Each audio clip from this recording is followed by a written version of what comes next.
You don't love the progress that you have in your career. You don't love the relationships that you have with the people around you. You don't love the relationship that you have with your parents. But when someone offers you a way out of it, you revert back to that. We love the miserable state that we're in because at least we know it. Now, if you ask most people, do you aspire to grow? And their answer is usually yes.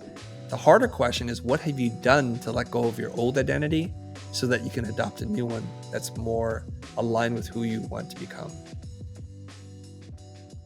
Hey everybody, Chris here, and I want to do something a little bit different than I normally talk about here. You hear me talking about design, about typography, about business sales and negotiations, but at the end of it all, it always comes down to this: what is your mind state? What is your intentionality in the world? And if you can just change this one thing, I think you're going to see amazing things happen for you.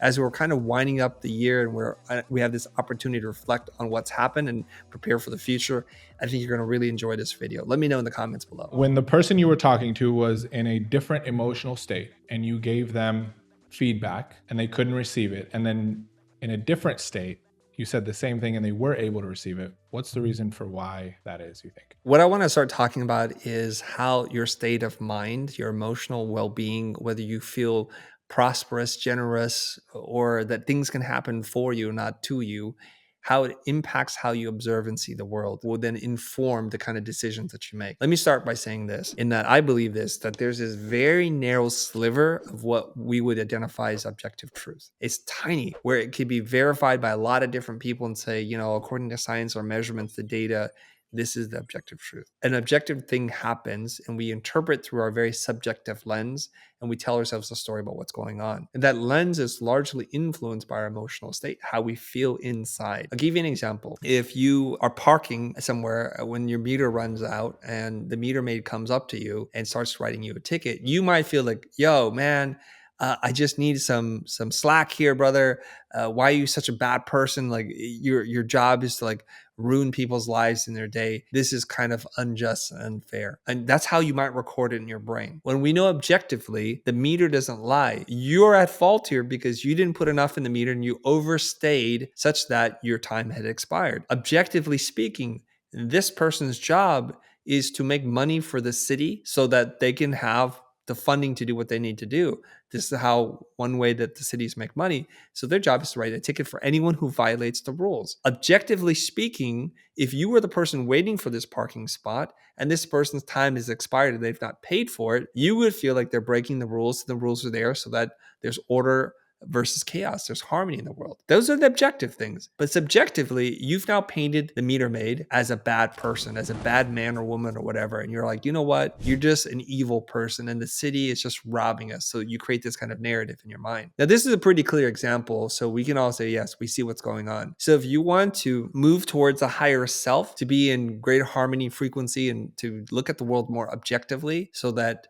you're not skewing the information, you might say, okay, here's the thing. I messed up. It's a lesson for me to learn. This person is just doing their job. I would like to appeal to their sense of forgiveness and their generosity and lean on that. And hopefully they'll just let me off the hook, knowing very well that I'm in the wrong. So rather than chase them and say, hey, why are you such a horrible human being? We could say, I messed up. I lost track of time. I knew I had minutes left and I obviously have underestimated. I know you're just doing your job and I appreciate what you do. And I know this is a necessary thing. Could you find it in your heart to just let me go off with a warning? And I respect that you this is your job and you have every right to say no, and see what happens then. Now, if we were to bet and say, what is more likely for you not to get the ticket? Chasing after a person with your hands waved in the air, full of emotion and rage and victimization, or one to say, I realize what you're doing. I effed up. I'm hoping that you can just let me off here, but I understand if you don't want to. Which one is more likely going to get you a better outcome? When we start to align ourselves towards the outcome that we want, we get away from the subjective storytelling, the distorted lens in which we look at the world. And most often what we do is we mistake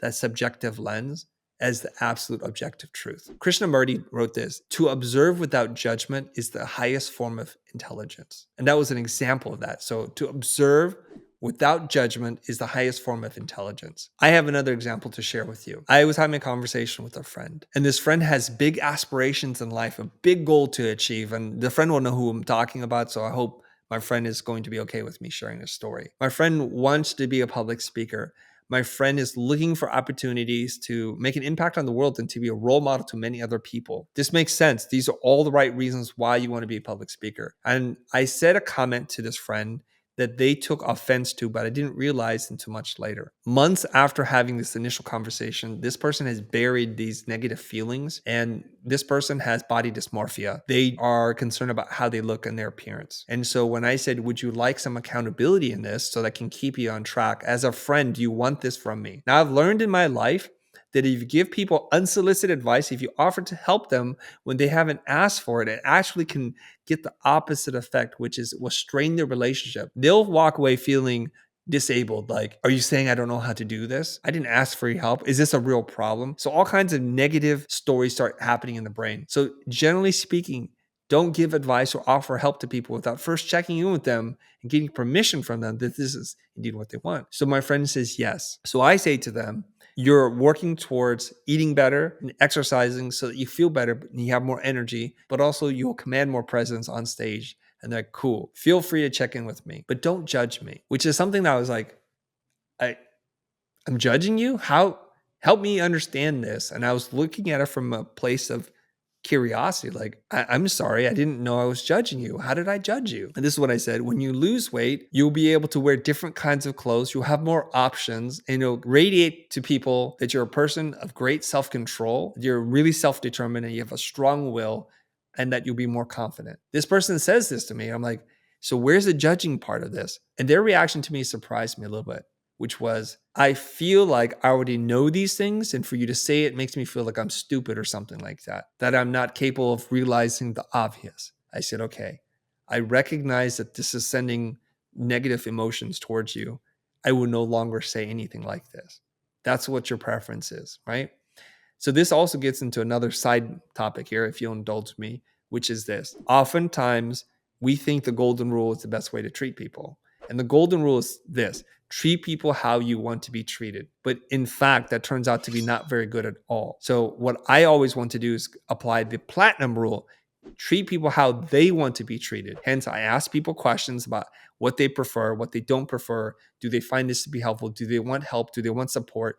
Do they want accountability in any of this? So I've learned in this moment in time, with my friend especially, hold me accountable, ask me how I'm doing, but don't tell me these things that I already know, because that is judging to this person. I suspected this observation was not true, but coming from an emotional state that wasn't positive. So what happened was, and it was just very organic how our conversation went, and it goes something like this. After this person was able to talk about something much more positive, their state completely changed. They were very excited about public speaking. They're excited about what they can do. They're excited about losing weight and looking and feeling their best, not for other people, but for themselves. And I said almost verbatim the exact same thing to this person that I said before that was considered a judging language. I said, when you lose weight, you can have more energy. You're going to be more dynamic.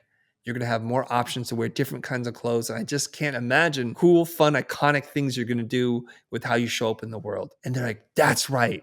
It's awesome, isn't it? And I said, did you realize something? That I said almost literally the same thing that I said months ago, that you repeated to me minutes ago, that you thought was judging. And this was a big revelation to this person. They're like, oh my God, you are so right. When I'm in a positive state of self-love, I have esteem, I have confidence, and I can see a desired future state that I want, nothing that you say is then interpreted as negative or judging. It's actually really empowering. Whereas when I was in a different mental state, what you said, objectively the same thing, had a completely different effect. So I said to this person, I have good news and I have even better news for you. You are in control of your emotional state. Here's the objective truth. And when we choose, and this is a choice here, to look at the world from a negative state, a place of scarcity, a place of fear, of jealousy, a place of being self-critical, almost no input that can enter us will feel good, positive, or helpful. Whereas when we're in a positive state, and we make that choice as well, then no amount of negative input can impact us negatively. This is what Marshall Rosenberg talks about in his nonviolent communication. When you learn to listen differently and reinterpret the negative stimuli in your world as nonviolent language, everything changes. Here's the bad news though. there's some bad news in this. Why do we choose, and it's a choice, to look at the world through the negative lens versus the positive lens? And if you believe me in my hypothesis, my observations, my philosophy thus far, and if you agree that there's this narrow sliver of objective truth, almost everything that we do see skews us towards one thing or the other. So what we have to do is have the mental fortitude and to set the intention that every single day we look at the world from a place of abundance and a place of gratitude, and everything can happen for us. They don't happen to us, they happen for us. So in my mind, I live in a place of extreme gratitude. And I wake up each and every single morning grateful just to be alive, to be able-bodied, to still have my mind with me, because at some point that will go away. To be grateful for life, that's just the core. To be in a house that's warm, to have food in the fridge, and to have friends that care about me and the friends I can care about. And so no matter what amount of negative criticism comes my way, and there's going to be a lot of it, I'm going to be able to reinterpret as something that builds me up. So if someone said to me some critical things, my interpretation of it, instead of being it judging and disempowering, disabling to me, my interpretation would be like, you really do care about me. You care enough to speak truth to me, to take time to think about what I am doing, and you have a perspective on that. I realize you could think about lots of people, but the fact that you've dedicated some part of your brain to think about me, and you have the courage to tell me, says to me you're a true friend. Because it's easy to deliver empty platitudes, words of encouragement.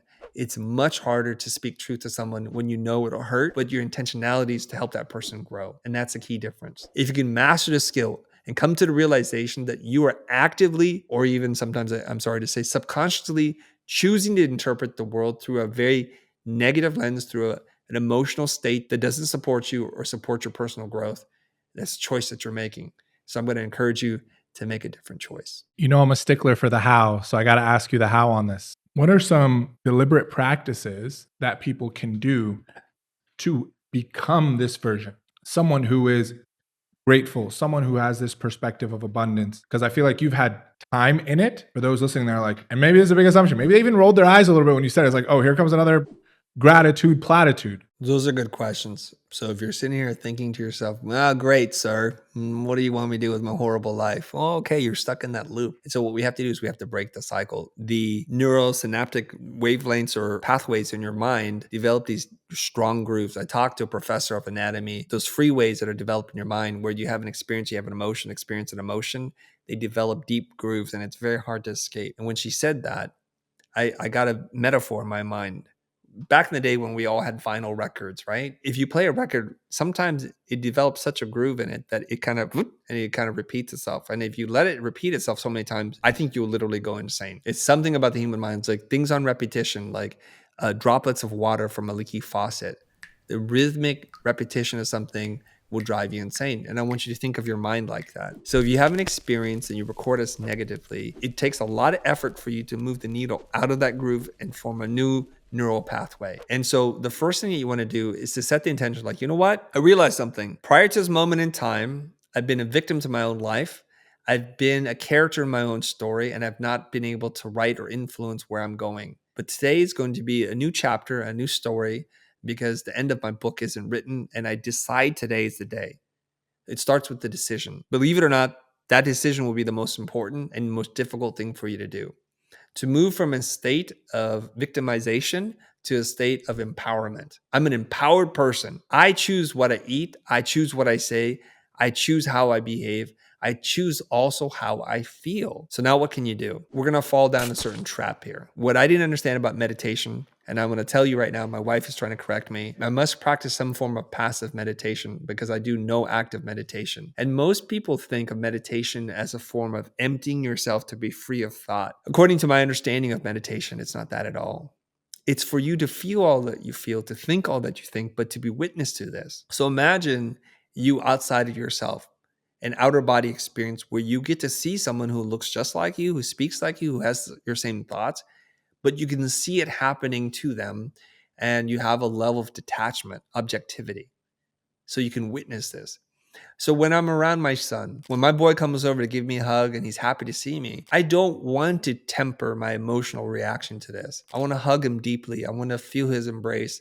I want to know that my boy loves me and that I love him. But that is the witness paying attention to what's happening to the person and saying, we allow this, we encourage this, give openly. Conversely, if I'm speaking to a client and they're saying things that would be upsetting to me, when they're questioning my character, they're being unreasonable in their demands, they're not taking any ownership of their role in the project, and they're asking for things that can't be done, the witness in me will see that I'm starting to have a negative emotional reaction. And then what I do is I ask myself, what is the outcome that I want right now? And will being emotional help me achieve that outcome, or will it take me further away from that outcome? Well, in a case like this, the outcome that I want is to come to a peaceful resolution that allows the clients the feeling of getting what they want while simultaneously protecting myself and my team and drawing up clear boundaries. So what I need to do is shift into problem solving mode and to neutralize the negative emotions, because the negative emotions will then change the words that I choose and the course of action that I take. What we want to do is just say, I'm in control. I want to write my own narrative. I'm done with the way I used to do things. Then we practice some form of self-awareness where we can see what we're doing and we can decide, I feel myself getting angry. I feel myself feeling dejected or rejected. How do I want to respond? And just that momentary pause or interruption can create a more stoic mindset and way of living. The next thing I want to do is I want to start practicing using nonviolent language with others and within myself. We're just mirrors. What happens is people who are cruel, who are mean-spirited to other people, it is a mirror to how they talk to themselves. You're an idiot. You're the world's worst mistake. You're incapable of doing anything. You're a petty person who's full of jealousy. That's what we say to ourselves. So that when somebody behaves a certain way, we say it out loud to them and it feels very natural to us. So what you want to do is you want to do some critical voice work to understand that the voice, the narrative that you have in your mind, your self-image, isn't your own. We're a reflection of how we were raised. So it could be something very innocent when you're a kid and you're playing with toys on the floor and your mom walks by, your dad walks by and steps on it and trips and falls. And then they have a momentary emotional reaction. They weren't practicing mindfulness. They just reacted and they said, God, this is so annoying. All you care about is yourself. Do you realize what kind of danger you represent to other people? You're so ungrateful. I need a break, and this is what I get from you. And later on, your parent feels bad, and it's like, I'm sorry, Johnny. I'm sorry, Mary. I didn't mean that. Mom or dad was just having a bad moment. I had a lot on my mind. But you can't process that because your 3, 4, 5-year-old undeveloped mind is now recorded that thing as a traumatic experience in your life. So those words that were a pure emotional reaction then become an inner dialogue. And you start to repeat that again and again. You're selfish. You're not looking out for people. You're ungrateful. You're sloppy, all those kinds of things. Now, your relationship with your parents could be totally different. That could be an isolated incident, but you weren't able to process that.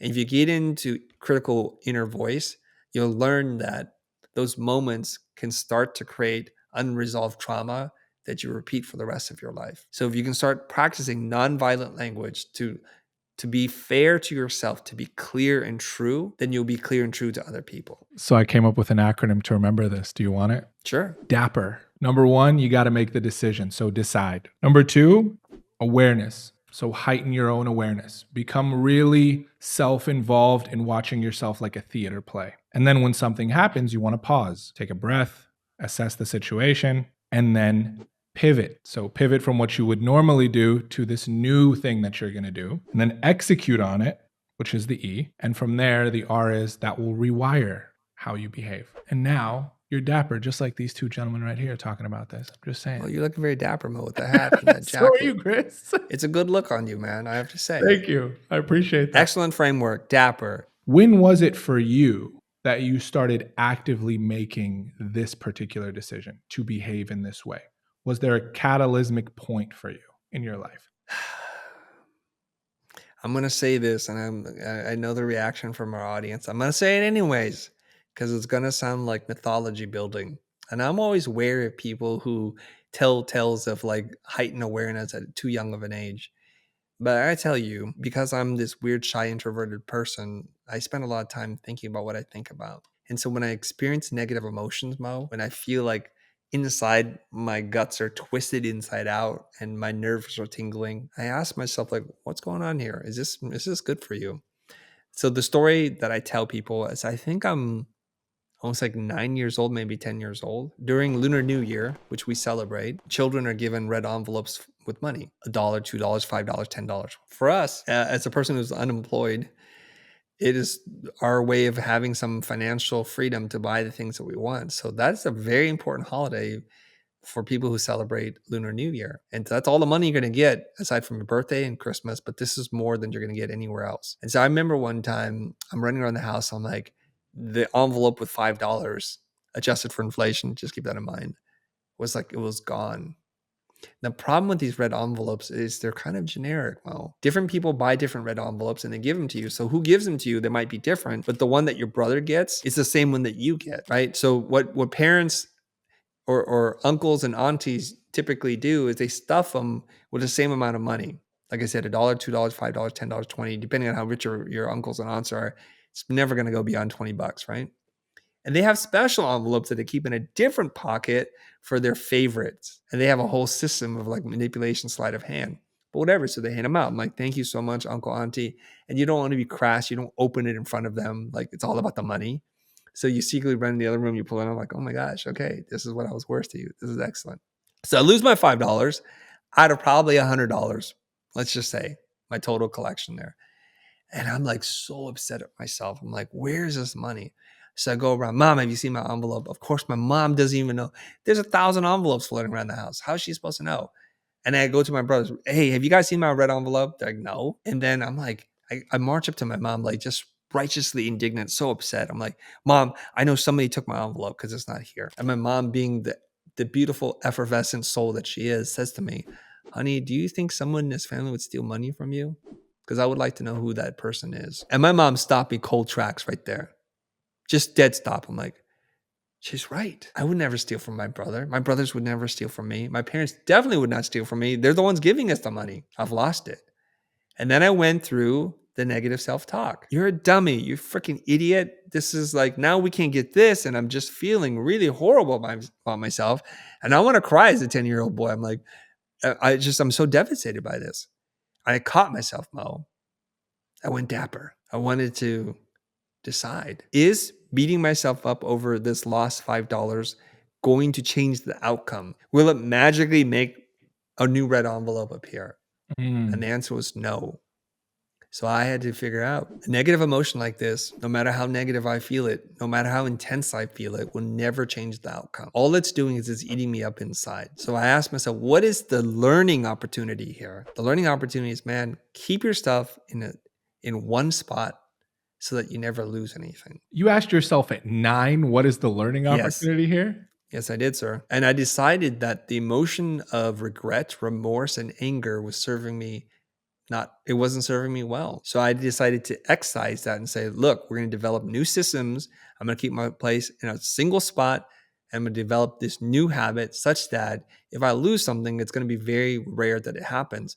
So from 9, 10 years old on, I keep myself in a very specific place. I keep my wallet, my phone, my eyeglasses, everything. So I know where stuff is. The constant joke at the house is mom's always looking for her phone. Dad always knows where his is because it's only 1-2 spots. It's in my pocket or it's on the charger. That's where it's supposed to live. So from that point forward, I very rarely misplace or lose things.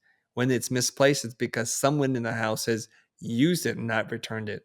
And when I use it and not return it, I'm reminded of that one moment again. I don't get angry. I'm like, remember when you break your system, these are the consequences. So you choose to do this at this point. This reminds me, it takes me back to a very critical point in mine and your relationship for me, and I would argue my own personal development. And you probably recall it. We were talking on a weekend as we usually do, and I was just having one of those moments. It was towards the end of the year, so emotionally I was there for those kind of conversations. And to make a long story short, we got to a point where I kept asking you, like, well, why? Why do I need to do this? Why do I need to do this? And you were hammering into me doing things with faith. And you were like, does the answer to why even help you? And I was like, no, actually, it doesn't. I'll get to the point here in a second. So, in that moment as a child, for you, a lot of people could have taken that as like, why is this happening to me? the answer to why in that moment probably doesn't serve you, which led you down to the next question you asked me, or I think maybe I asked you if my memory serves me correctly. It's like, what's the reason that I'm not just executing on what you're telling me fast enough? And I just realized in your story that going back to the first question of like why people choose to stay negative, it's you told me maybe you're choosing to uh to stay in the same identity that you've always known. And I think the reason why you and I admire this about you so much, and you've told me stories about like a coach telling you like do this and like the next day you're just doing it, is because you have no problem evolving very quickly. My next question for you, because I just want to stay in this pocket with you, I feel like a lot of people can do what you're saying. Do you think that the reason why they're not is because they're worried that they're going to become somebody different? What do you think is stopping? Like logically, this all makes sense, but I think something stops them even when they get to that point. You were able to pass it at 9, but do you think it's holding on to who they are now? What do you think it is? Do you know what the longest distance is? The longest distance is the distance between your heart and your brain. So you can understand things logically, Mo. You can say, this is a better outcome for me. This is what I really want. But your emotional, irrational state's like, oh, I'm afraid. Who am I if this happens? What do I lose? So you get into this scarcity mindset, this loss aversion thing really quickly. A part of my life philosophy and the things that have served me well is to practice some form of emotional detachment. And then the detachment principle becomes much bigger than that. So, for example, you see people who sob uncontrollably when their house burns down and they're holding their children, their pets, and their family members. And it's like, you lost a house, not your identity. There's going to be some financial hardships and some inconveniences for sure, but you have everything that's important to you, which is your health and your loved ones and a relationship. That part no one can take away from you. So what happens is we become attached to things that we have no attachment to. For example, there was a point in time which I had hair. I don't have hair anymore. And if I said, well, I feel less of a person, less of myself because physically I've changed, then I'm going to be constantly battling those inner demons. My vision is not getting any better each day. It's not. It's getting worse. Not in a rapidly declining way, but these are things of old age. We get that. So we become too attached to things, you know? There's something I heard Tony Robbins say. It's like, if you think you have reasons to feel sorry for yourself, hang around with someone who's lost their limbs and look at their disposition. He goes, they're some of the most inspiring people. The things that we complain about pale in comparison to what they could possibly complain about, but they never complain. They're very abled, not disabled. So that's the problem. So you say to yourself, and this is something that many people get stuck in. You're not alone in this. I would say the vast majority of people I've met in my life have some form of this. You don't love your old identity. Let's not even call it your old identity. You don't love your current identity. You don't love the progress that you have in your career. You don't love the relationships that you have with the people around you. You don't love the relationship that you have with your parents. But when someone offers you a way out of it, you revert back to that. What I've learned is that it's better to deal with the devil you know than the devil you don't. So we love in a weird way, and it's a strong word for me to use the love, but we love the miserable state that we're in because at least we know it. Damn. And here's the real problem, Mo. If someone presents to you a solution that you're not ready to hear or don't want to hear from that specific person, it's a threat to your own identity. And our identity is very important to us. Who we are, our self-concept, what makes us us.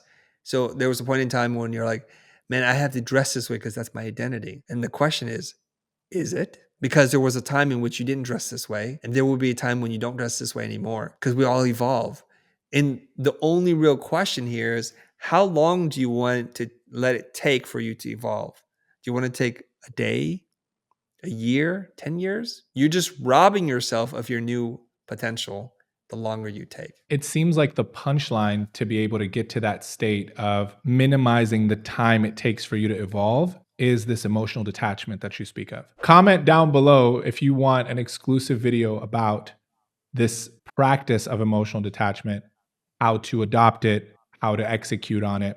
Tell us in the comments, is that something that you'd like to see and hear from Chris? If you look to the animal kingdom, it's a lot easier for us to see what's going on about growth and development. If you know what a crab goes through, a crab molts its skin, which is a fascinating thing for me just to observe. So a crab grows this hard shell, its protection, its armor against predators. Without it, it's very, very vulnerable. But somehow it goes through this metamorphosis process where the skin gets really soft and they are able to break out of it somehow. They break out of their shell and they're now a soft shell crab, and they're very vulnerable. They're yummy, and they have to do this so that they can grow a new exoskeleton. If you think about it, I have to leave the comfort and safety of this armor that's protected me in order for me to grow. If I don't, I would be stuck. Quite literally. If you look at a snake, the same thing. It has to shed its skin. It has to cast away its old self. And it's a weird and wonderful thing to behold when you see it shedding its own skin. It's so wild to watch. So what's happening? But now, with human beings, we don't molt, we don't shed our skin like that.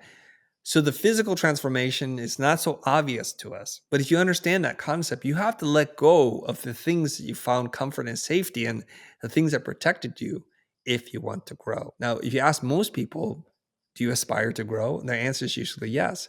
The harder question is, what have you done to let go of your old identity so that you can adopt a new one that's more aligned with who you want to become? It's always letting go, not adding. It feels like not always. Maybe that's It's a too good much start. absolutism, but it's a big Well, portion of it. okay. Here's another metaphor for you.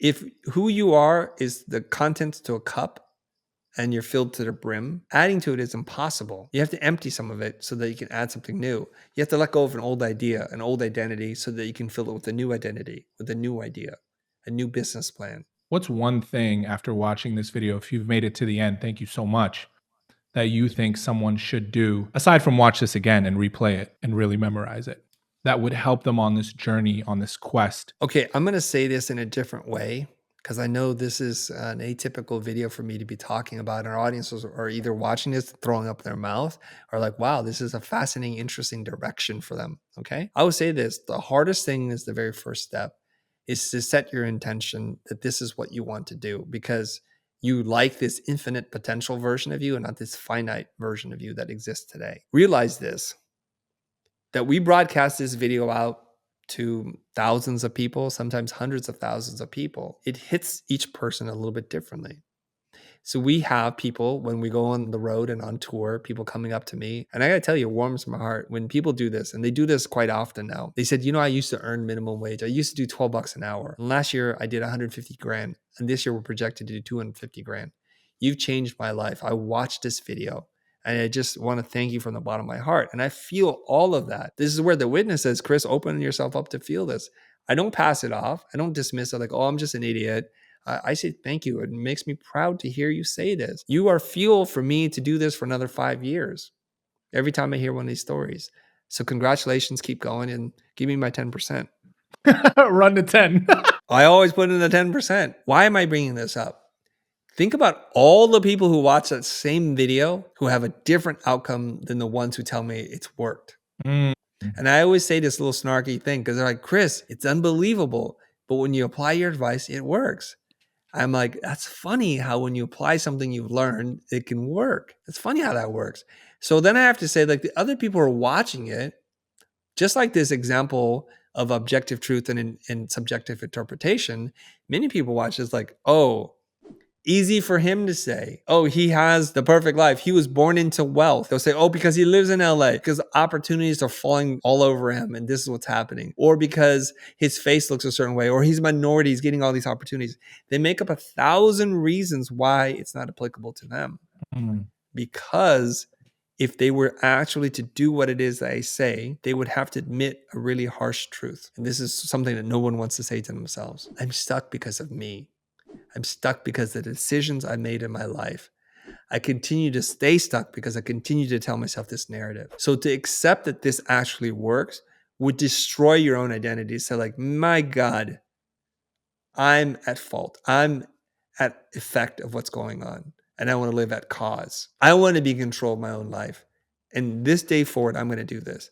So I think the people who are able to transform their lives are just dumb enough to believe a stranger on the internet, brave enough to do something, and stupid enough not to know all the steps that they need to do so that they can actually do it, and grateful enough to let it happen when it happens. Everyone else is stuck in this negative self-talk in a cycle of wanting to repeat unconsciously their patterns of their lives. And I can take it back to my 9-year-old self to kind of tie this together, to continue to find fault with people, to blame, to live in a life in an emotional state of anger and remorse and regret. They choose to do that. No amount of coaching, training, workshops, books that you read, advice you get from internet strangers will change your life in the way that you want until you adopt a different mindset, until you have a different state, until you start looking at things from the lens of empowerment versus victimization. Things don't happen to you, they happen for you. Be grateful for all the things that you have and start looking at life that way, and then you're going to appreciate every moment that you have. That's what I would say with that. And I'm going to end it on this framework that I came up with. It's called DAPPER.